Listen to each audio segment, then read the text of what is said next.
The brave Princess Elara. Once upon a time, in the peaceful kingdom of Solis, there lived a princess named Elara. She was renowned throughout the land for her beauty. Her long, flowing hair shone like golden sunlight, and her eyes sparkled like the clearest blue skies.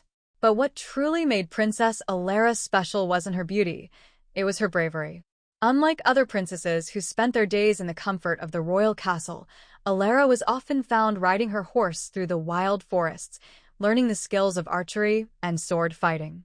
Her father, King Eric, had always encouraged her to be strong, both in heart and mind. True strength, he would say, comes from within, and bravery is the most beautiful trait of all. One day, a great shadow fell over the kingdom of Solis. Word spread that a fearsome dragon had been seen in the northern mountains, its fiery breath scorching the lands and frightening the villagers. The people were terrified, and even the bravest knights in the kingdom hesitated to face the creature. As the dragon's attacks grew bolder, King Eric called a meeting of his finest warriors. "The kingdom is in grave danger," he announced. "We need a hero who can defeat the dragon and restore peace to our land." One by one, the knights lowered their heads, none willing to risk their lives in battle with such a powerful beast. The room was silent until Princess Elara stepped forward. "I will face the dragon," she declared, her voice steady and resolute.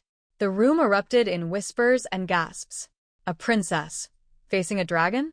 Surely, this was not the role of royalty. But Elara's determination never wavered. She had trained for moments like this, moments when courage was needed more than anything else. "You are brave, my daughter," King Eric said, "but this is no small task. Are you sure?" "I am certain," Elara replied. "Our people need hope, and I will not let fear stand in the way of protecting our kingdom." The next morning, dressed in shining armor that glistened in the sunlight, Princess Elara mounted her horse, Luna, and set off for the northern mountains. As she rode through the kingdom, people lined the streets to watch her pass. Some waved, some called out blessings, and others prayed for her safety. But all were in awe of her courage. The journey to the mountains was long and treacherous. The further north Elara rode, the colder the air became, and the once green and fertile lands gave way to barren, rocky terrain. The sky grew dark, and ominous clouds hung low over the towering peaks.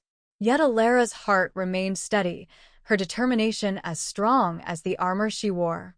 At last, she reached the mouth of a deep cave at the base of the tallest mountain. Smoke billowed from within, and the ground trembled beneath her feet. She knew this was the dragon's lair. Elara took a deep breath, drew her sword, and entered the cave. Inside, the air was thick with the smell of sulfur, and the heat from the dragon's fiery breath made the walls of the cave glow red. The cave was vast, and deep inside, she could hear the dragon stirring. Suddenly, with a deafening roar, the dragon appeared. It was massive, its scales black as night, its wings as wide as a ship's sails, and its eyes glowing like embers. Fire flickered in its throat as it towered over Elara, ready to strike. But Princess Elara stood her ground. She looked into the dragon's eyes, and instead of fear, she felt something else, understanding. She realized the dragon wasn't attacking out of malice. It was scared, just like the villagers. "Elara," the dragon growled, its voice deep and ancient. "Why have you come?" "I have come to stop the destruction," Elara said, lowering her sword slightly. "But not through violence. I believe there is a way to make peace." The dragon narrowed its eyes. "Peace? After your kind has taken what was mine? My home, my lands?" Elara was taken aback. She hadn't known the full story. "Tell me," she said, "what has been taken from you?" The dragon let out a low rumble, more sorrowful than menacing. "Long ago, this mountain was my home, untouched and free. But humans came, cutting down my forests, building their towns, and pushing me further into the shadows." Elara listened carefully, realizing that the dragon wasn't just a creature of destruction. It had been wronged, forced to defend what was once its home. She sheathed her sword and stepped closer. "I see now. We were wrong to take your land without understanding. But there must be another way. Let me help you find a new home, a place where you can live in peace without fear." The dragon's fiery gaze softened. "And why should I trust you, a human?" "Because," Elara said, her voice filled with compassion, "I believe that we can change. I promise that I will speak to my father, and we will find a place for you, where you can live free once more. You don't need to fight anymore." There was a long silence. The dragon studied Elara for what felt like an eternity. Finally, with a great sigh, it lowered its massive head. "I will trust you, Princess Elara," it said. "But know this, if your people break this promise, I will return." Elara nodded solemnly. "I will not let that happen." With that, the dragon turned and retreated into the depths of the cave, its fiery breath no longer lighting the walls. The ground stopped trembling, and the air became still once more. Princess Elara mounted her horse and rode back to the kingdom.